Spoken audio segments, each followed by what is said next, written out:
Right now, we do have the president on the line. Thank you both, Mark Meadows, Dan Hoffman. Joining us now live is the 45th President of the United States, Donald J. Trump. Mr. President, thank you for being with us. Let me go back. I've had a number of people tell me that there were very specific conditions and very specific warnings that you gave personally to the Taliban.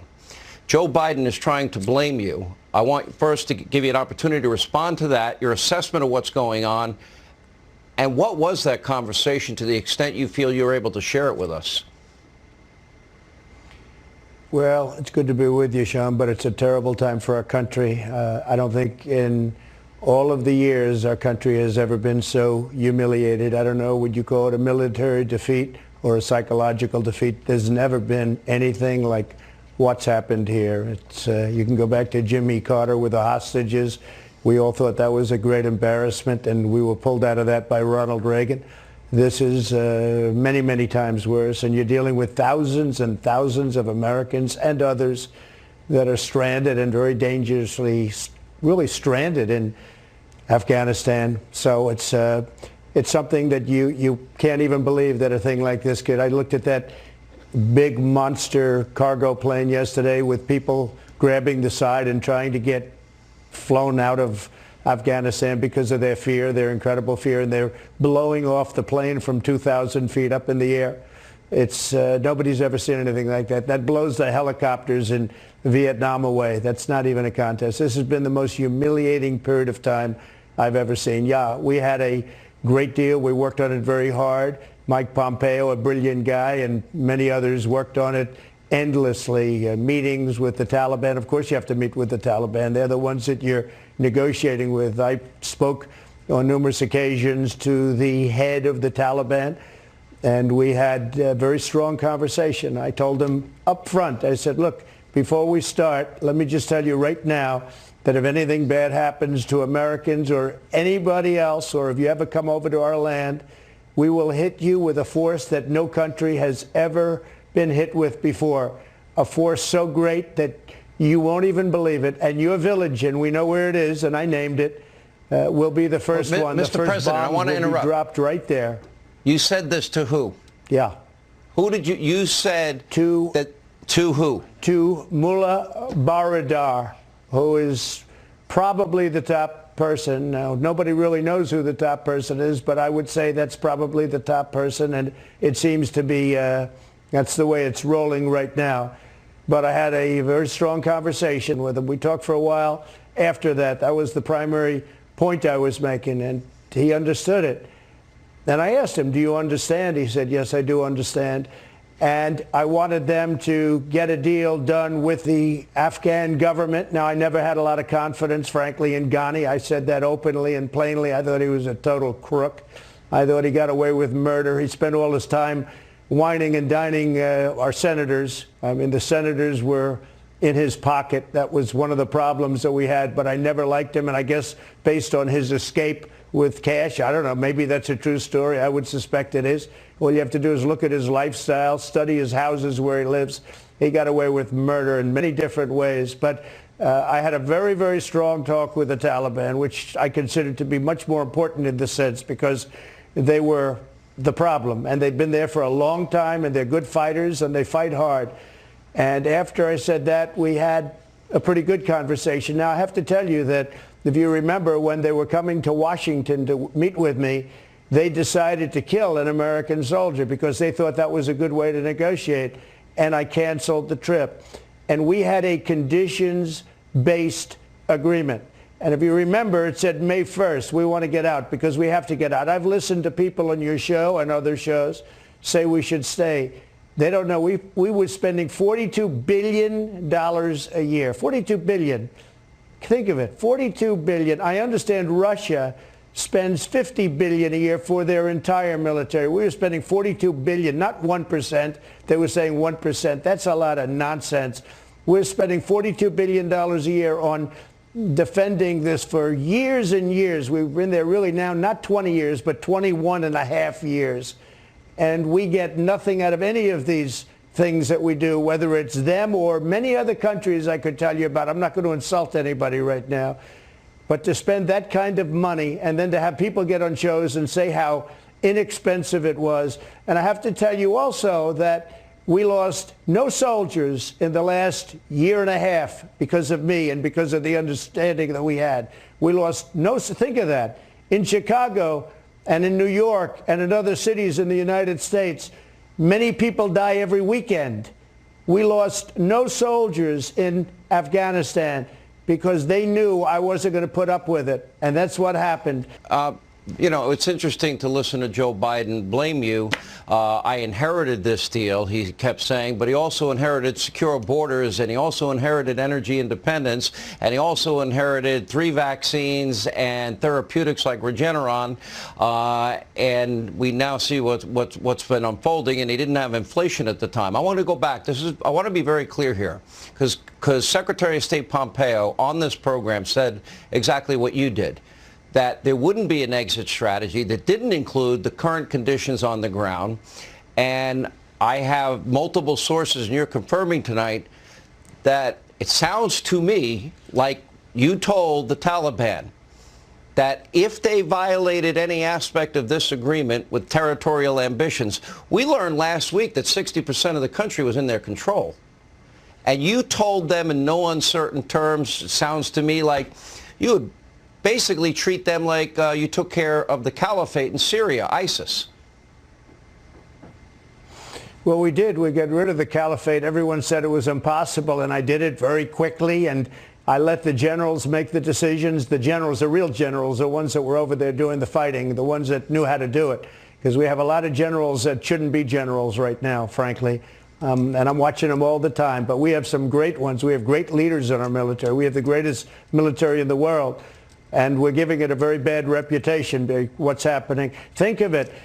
We took this horrible place, I mean, a place that just we shouldn't have been involved. It was a horrible decision going into the Middle East. And I know the Bush family will not be happy, but I believe it was the worst decision in the history of our country when we decided to go into the Middle East. It's turned out to be quicksand. We've destroyed the Middle East. Do you think it's better now than it was 20, 21 years ago? It's much worse. It was a horrible decision, cost us trillions of dollars. And if you look at both sides, because I like to look at both sides, millions and millions of lives. And it's no different than it was. It's much worse because you have to rebuild it. It's been blown to pieces. The worst decision ever made was going, you can do a strike as retribution, and it could be a big strike as retribution for the World Trade Center, etc. But to get stuck in there was like quicksand. So we did a terrible thing. But think of what's happening now. I've heard as many as 40,000 Americans. And the Taliban, good fighters, I will tell you, they're good fighters. We have to give them credit for that. The Taliban has circled the airport, and who knows if they're going to treat us right. You know, all of a sudden they'll say, well, frankly, if they were smart, they'd really, and they are smart, they should let the Americans out. But we've had situations where you have 2 or 3 or 4 hostages. We could have 40,000 Americans, not to mention others, like people that helped us in Afghanistan. So we've never had a situation like this. We have 40,000 potential hostages. When Joe Biden told the country that he trusted that the Afghan military was so far superior, and they were over 300,000 strong, and they had an air force, and we wouldn't see what happened in Saigon, he couldn't have been more wrong. But let me go back to the words you used to the Taliban leader, because we knew last week that 60% of the country had already been taken over by the Taliban. And there was no sense of urgency. To me, under your plan, if they had taken over 5%, not 60, like they had last, 5% that was not in your agreement, what would have happened to them? We would have hit them very hard. Again, the words are conditions, plural, conditions-based. It was an agreement where actually we wanted to get out by May 1st, and they violated the agreement, so we didn't. It's a great agreement from a lot of different standpoints. And frankly, Biden didn't have to even go by that agreement. He could have done, look what he's done to the border. We had stopped drugs. We stopped human trafficking. We stopped people from coming in, prisoners from coming in. Now you'll have, you have the worst people in the world. They're emptying their jails into our country. This is like the southern border, but it's handled even worse. Nobody handled the southern border worse than him. We had the most secure border we've ever had. Now we have by far the worst border we've ever had. Well, Afghanistan is the exact same thing. To think of this, we have a military. It's holding it. You know, I got it reduced down to 2,500 soldiers, and they were doing a good job. It was fine. It was a smaller force. I took it down from close to 20 to 2,500, and we were fine. But we have the military there. And we take the military out before we took our civilians out and before we took the interpreters and other. We want to try and help. But by the way, I'm America first, okay? The Americans come out first. But we're also going to help people that helped us. And we have to be very careful with the vetting because you have some rough people in there. But we're going to help those people. But can you imagine? Now, what we were going to do just very quickly is we were going to take the military out last, okay, last. The people were coming out. They were going to come out. But the agreement was violated, so I held things back because we weren't going to do anything, again, conditions-based. So they weren't fulfilling their obligations and conditions. But here's just to finish. The people come out first. Then I was going to take all of the military equipment. We have billions and billions of dollars worth of new Black Hawk helicopters, brand new, that Russia now will be examining, and so will China, and so will everybody else to figure it because it's the greatest in the world. We have brand new Army tanks and all sorts of equipment, missiles. We have everything. I was going to take it out because I knew they weren't going to fight. Just one thing, and I have to say, and this is different from everyone else, I said, why are they fighting? Why are these Afghan soldiers fighting against the Taliban? And I was told some very bad information by a lot of different people. The fact is they're among the highest paid soldiers in the world. They were doing it for a paycheck because once we stopped, once we left, they stopped fighting. So all of the people that talk about the bravery and everything, I say everybody's brave. But the fact is, our country was paying the Afghan soldiers a fortune. So we were sort of bribing them to fight. And that's not what it's all about. It's a great thing that we're getting out, but nobody has ever handled a withdrawal worse than Joe Biden. Mr. President, we don't know how many Americans are trapped behind enemy lines. We know that the Taliban have set up a perimeter around the airport. I guess the question is, how do we get our people home now? What would you advise? What would you do if you were put into this situation right now and dropped in and you were to take over? What is the answer? Because we don't know where they are. Senator Tom Cotton literally said that people are being told to go to a website. Don't call anymore. Go to a website, he said. I'm like, please tell me we have a better plan than that. Joe's been on vacation. I just heard that apparently he landed back at the White House. Nice of him to return. And he only returned because he was getting terrible press. Okay, he didn't return for any other reason. And I don't even believe he's calling the shots. Look, what you need more than anything is a president that's respected. You need a president that got rid of ISIS. We got 100% got rid of ISIS. We did a job. Al-Baghdadi, I won't even mention all of the things that we did. Nobody's ever done what we've done. We were respected all over the world. China was paying us billions and billions of dollars of tariffs. Companies were moving back into our country, and China respected us. And frankly, they respected me. But you look, Russia, I had the pipeline stopped, totally stopped. Biden comes in, he approves that pipeline, but he disapproves the Keystone XL pipeline. You need a president that's respected. I've never realized how important, frankly, and it's a horrible thing to say, how important a president, the head of this country is. I thought it would maybe run through bureaucracy. It doesn't. You need somebody up there that they're going to respect. So when they say, oh, he talked to the Taliban, you remember they were criticizing me. They criticized me when I talked to Kim Jong-un. Well, President Biden told me it's the single biggest problem we have. I said, have you ever called him? Have you ever talked to him? No, I haven't. He did try, but it was not receptive on the other side. But it was receptive with me. Now, we were supposed to have a war, and probably a very big nuclear war. I get along with him great, and I got along with him great. He doesn't like Biden much, I'll tell you that.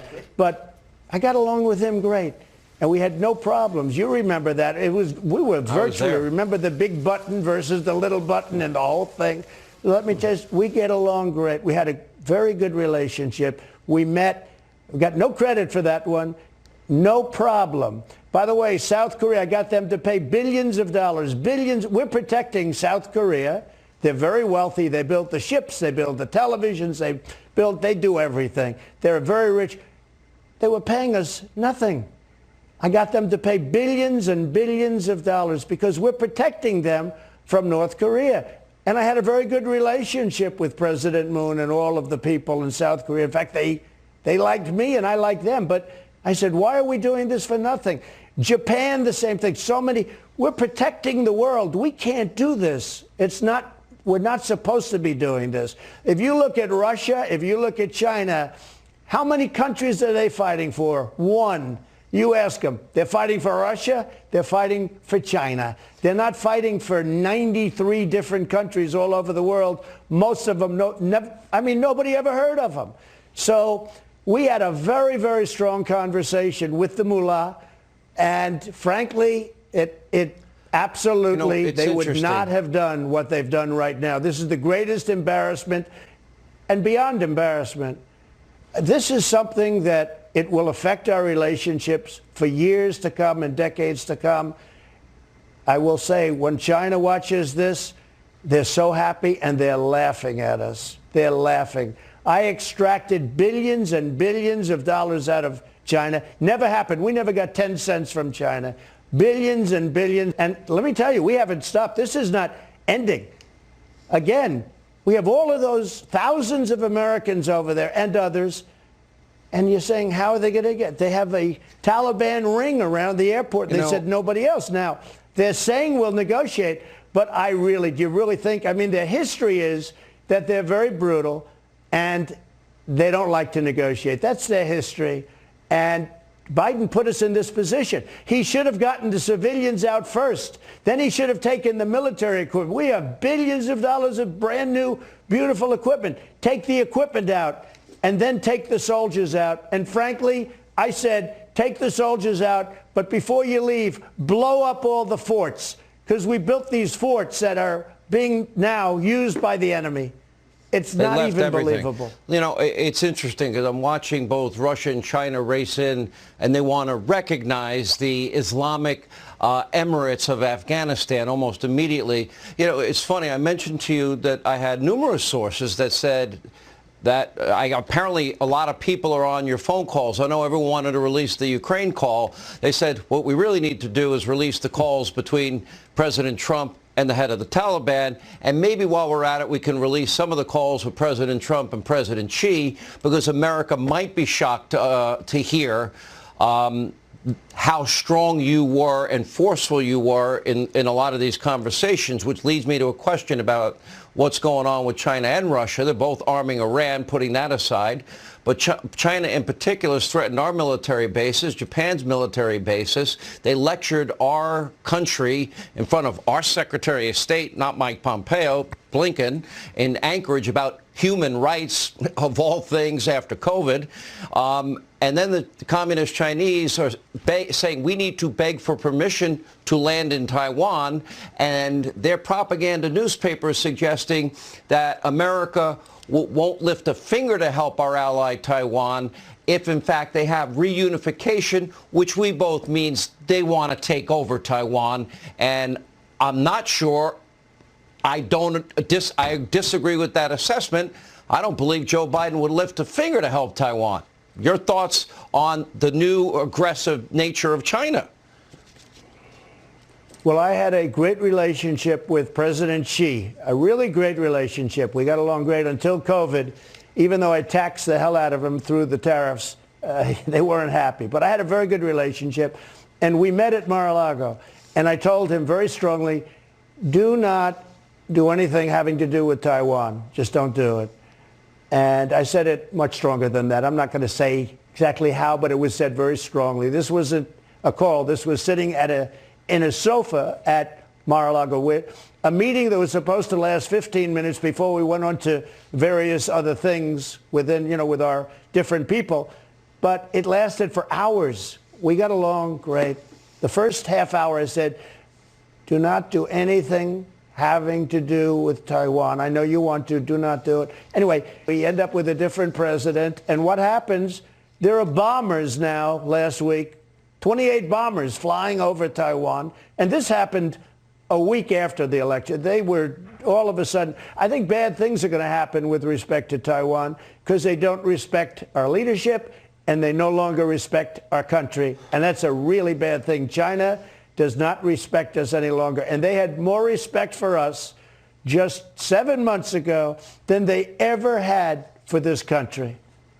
Let me ask you about the border was one of your big issues, sir. You had put in place the Stay in Mexico policy. You built over 500 miles of border wall. You ended catch and release. Okay, well, now the Stay in Mexico policy is gone. The wall construction has ended, and it's no longer catch and release. It's process and release. In the middle of a pandemic, you've seen the cages that are overcrowded with all of these illegal immigrants, a high rate of COVID positivity. There's no vaccine mandates, vaccine passports, mask mandates for illegal immigrants that many states are putting and burdening American people with. And those people are then being dispersed all over the country. Wow. A big change that 7 months can make, and now it's going to be millions of people. What was your reaction? What is your reaction? I've never seen anything like what was happening and what is happening now at our southern border. All he had to do is nothing. We had the greatest remain in Mexico. People weren't even allowed into our country. And we won that in the courts. It was very tough. The wall was almost completed. It could have been built in another month. They delayed me 2.5 years when Congress, the Democrats in Congress, sued me. We never had a border anywhere like it. And then almost immediately they ended these policies. Catch and release. You catch them and release them into our country instead of catching them and bringing them back to their country. And many of these people are stone cold and very hard convicts and prisoners. They're very tough. I mean, literally, as I said, they are emptying their jails, and not just the three countries, not just Honduras and Guatemala and El Salvador. Many countries are coming in and they're emptying out their prisons and letting them come into our country, and they're walking in caravans and other ways. What's happening? So I never saw anything so stupid in my life until the last few days with Afghanistan. That blows the stupidity of the southern border away. What happened and what is happening in Afghanistan is unbelievable. And we're being set up by very tough people that are very great negotiators. I'll tell you what, they're great, automatically great negotiators. And everything about them, they negotiate. We're being set up. They have all of those people. And in a certain way, I guarantee you, they consider them to be hostages. And let's see what happens over the coming weeks. But this is not a story that just ended today or yesterday. This is a story that's going to go on for a long time, and it could be a very, very bad ending. We have Americans caught behind enemy lines right now, and we were told this could never happen, and it happened. Let me ask you about energy. One of the reasons I had, for many years, been an advocate of energy independence, because what happens in the Straits of Hormuz and in the Middle East are not really that important. You accomplished something in your administration. I don't think you got a lot of credit for it, but you made America energy independent for the first time in 75 years. I don't think in the last months of your administration you imported a single barrel of oil from Saudi Arabia, for example. Zero. Not one. And now we just had in the last 2 weeks Joe Biden begging OPEC to increase production because it still is the lifeblood of the world's economy. My question is, with gas up $1.30 a gallon, this is now a new tax on the American people. That means the cost of delivering every single product in every grocery store, drugstore, every Homes Depot and Lowe's is costing Americans more, and inflation on top of it at 5.4%, a 15-year high. Your reaction to that aspect of the economy alone? So energy independence was one of my greatest achievements, I thought. I think the vaccine, energy independence, what we did on the border, frankly, Afghanistan would have been great. We would have been out, and we would have been out with dignity and with pride, and it would have worked out great. None of this stuff going. This, though, again, it's not the concept of leaving. It's the way they withdrew. It was not even possible to believe. But gasoline, as you know, was $1.87 when I was leaving office. And now it's going to be up to over $5 very soon. And they're talking to OPEC. I know the OPEC people very well. You talk about negotiators, they're killing us. And what you didn't say is that Biden failed with OPEC. They told him no on the cutbacks. They failed with OPEC. To think that we're back to negotiating with OPEC, that's how we got into the Middle East years ago, because we needed the energy. And we went into the Middle East and would protect countries because we needed the energy. We didn't have to do that anymore. We were energy independent. And now those wells are shut down and those jobs are gone. And Keystone is, and its numbers 48,000 jobs, not 8,000 jobs. Those people, and they lied in the campaign because Biden never talked about closing up Keystone. He said, oh, well, we'll look at it. We'll look at it. They were lying because it was almost the first day that they closed up Keystone. And those workers are devastated. And the head of the union, they all support me, but the head of the union supported Biden, and they ought to throw him the hell out because he was worthless, because look what happened. But they lied about so many things. They lied about energy. They lied about Keystone. They lied about the military. They lied about so much. Our country is in such trouble, such trouble. Mr. President, you touched on Russia. I want to go back to it because we saw these massive cyber attacks in their energy grid and also our food line, especially with our meats in this country.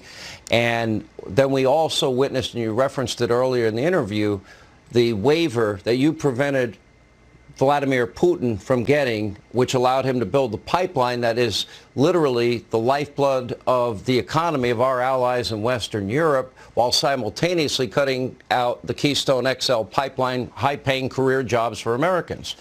And I've got to ask, because if it was you or your sons, and let's see, what do they have in common? Russia, Hunter Biden got a lot of money.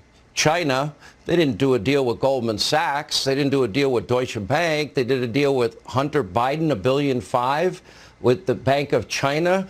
And again, Joe Biden has said nothing to threats against our military or, quote, reunification threats with Taiwan, or you must get permission to land an airplane in Taiwan, which I never thought would happen, or get lectured on human rights. My question then is, if the last name was Trump and your sons were making money in China, Russia, Kazakhstan, Ukraine, if your sons lied on a gun application and threw that gun in a garbage basket or waste basket, if your sons were on video with smoking crack and with hookers, would the question not logically become, do you believe these countries have compromising materials, potentially, the very thing, remember Adam Schiff, compromising materials, on Trump when they didn't have it and he was being scammed? Do you see any potential for compromise here?